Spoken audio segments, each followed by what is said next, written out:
Hi, I'm professional sports handicapper Ross Benjamin. It's Thursday, October the 31st. Time for another edition of my NFL free picks for Sunday, November the 3rd. So keep in mind, folks, I'm recording on Thursday the 31st. These games don't go for another 3 days, and these lines are subject to change, but will be graded on the lines I give out today. So sometimes that works for me, sometimes against me, but that's the fairest way I could go about grading these picks. So, for those of you who have been joining me, congratulations. I know we had a rough week a couple weeks ago, and everybody couldn't wait to kick me when I was down. First bad week in over 3 months, and I bounced back last week with a 5-1, including 2-1 in the NFL. We're now 65-47. That's 58% with our last 41 videos, and winning will continue this week. I already put out my 3 college football selections here on this YouTube channel. Be sure to subscribe, folks. If you're not a subscriber already, click the subscribe button below. It's absolutely free. There's no strings attached. There's no obligations to pay. If you want to throw me a tip, that's fine. You could just send it to my PayPal account at benjaminsports@yahoo.com. If you don't, that's fine as well. But your continued support to keep these videos alive is appreciated. For those of you who have subscribed, thank you kindly. For those of you who haven't, certainly would appreciate you hit the subscribe button below. Let's get right to the picks for Sunday, November the 3rd. Let's start with the Houston Texans and Jacksonville Jaguars game to be played at Wembley Stadium in London, England. 9:30 a.m. Eastern Time start. Be sure to mark that down, folks. Special time start in England. And the total on this game is 46, and that's what we're going to concentrate on. The Houston offense over their last 4 games has been explosive. 33.5 points and 460.8 yards per game. However, their defense, as good as their offense has been, their defense hasn't been very good. In that 4 game period that I just alluded to, the Texans are allowing 27.5 points and 360.8 yards per game. That doesn't figure to get much better now that they lost J.J. Watt, their star defensive end for the season. Watt was hurt last week in the win over Oakland, a herniated disc that's going to sideline him for the year. Wish him the best, but boy, that's going to be a huge blow. The Houston defense that's sort of iffy to start with, so I think they'll be vulnerable on Sunday. The Jacksonville offense, by the way, 26 points or more scored and 389 yards or more gained in 4 of their last 5 games. The only exception to that rule came against New Orleans, and that New Orleans defense right now is making every offense in the NFL they face look average or not so good. Gardner Minshew, what a story he's been for the Jacksonville Jaguars since taking over for the injured Nick Foles in the season opener. Minshew has been absolutely spectacular, throwing for 13 touchdowns against his 2 interceptions while averaging 247 yards passing per game. And he's going to be facing a Houston defense. They've struggled, like I alluded to, over the last 4 games, but even more so, this Houston Texans defense has really struggled against the pass. Over that last 4 games, they are allowing 294.5 yards per contest to the opposition through the air. Jacksonville coming off a 29-15 win last week against the Jets in the game. They were a +2 on the turnover differential.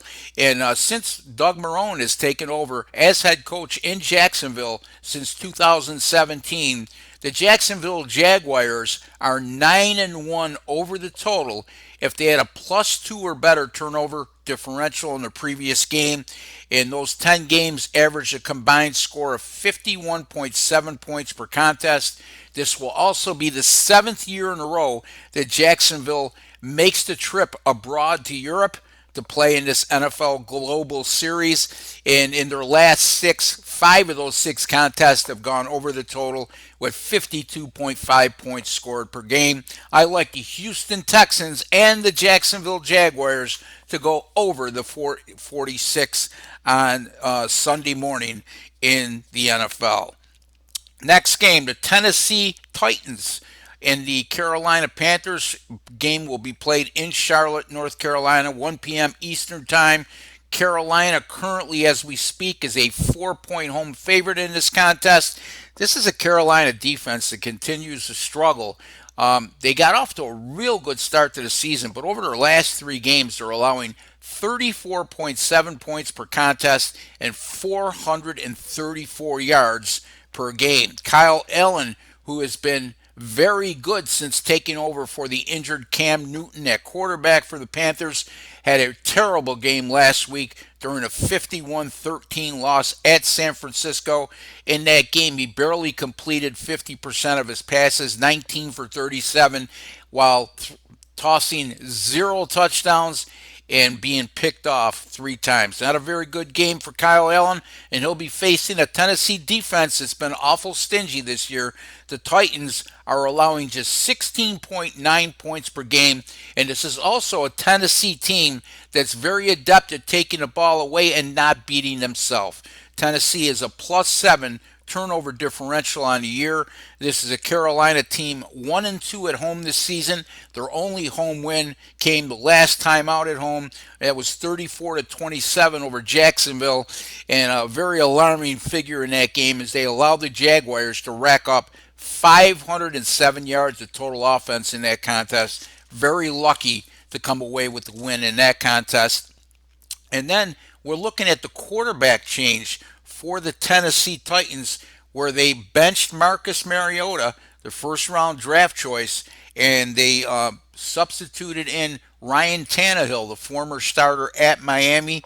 And people forget Ryan Tannehill was a starter in Miami in 2016 when the Dolphins qualified for the playoffs, even though he was injured in the latter part of that regular season. However, having said that, Tannehill has gone 2-0 the last 2 weeks as a starter for Tennessee, completing 71% of his passes and throwing for 5 touchdowns against just 1 interception. So that move by the Tennessee coaching staff has certainly paid dividends. I'm going to take Tennessee here +4 on the road at Carolina.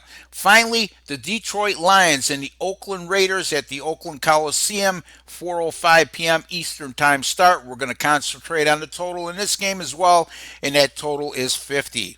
Both of these defenses aren't very good at all, folks. Matter of fact, the Lions over their last 4 games are allowing 31.3 points and 444.5 yards per contest. Not well at all.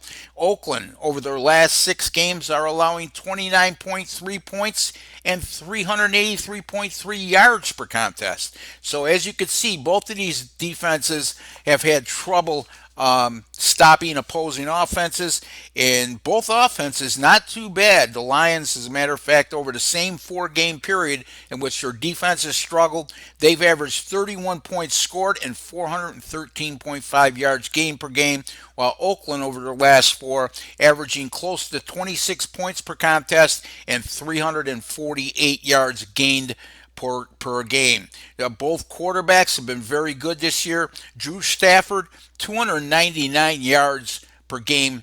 Excuse me, Matthew Stafford. Drew Stafford's a hockey player.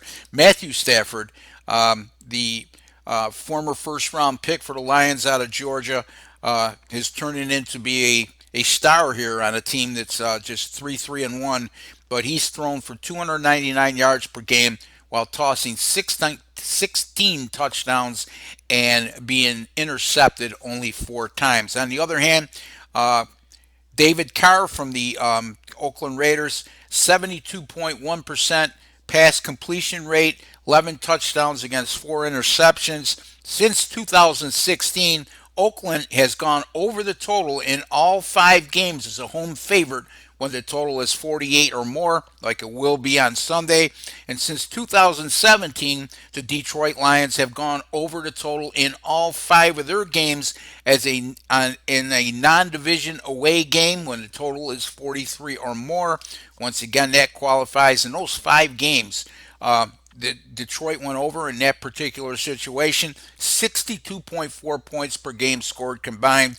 And the 5 games that I alluded to that Oakland goes over as a home favorite with the total of 48 or more, they average 61 points per game combined. So this shapes up to be a highly entertaining and high scoring affair. I like Detroit and Oakland to go over the total of 50. Repeating again, the Houston Texans and Jacksonville Jaguars over 46, the Tennessee Titans +4 at the Carolina Panthers, and the Detroit Lions and the Oakland Raiders to go over the total of 50. Be sure to visit my website, rbwins.com, folks. Not only my free picks doing well, how about the last two Sundays in the NFL? My paid picks have gone 8-2, and my paid picks are those released later in the week and are not any of these free picks I'm giving you. Why not even make even more money? rbwins.com, where you pay a little to make a lot. Until the next time, good luck with all your picks.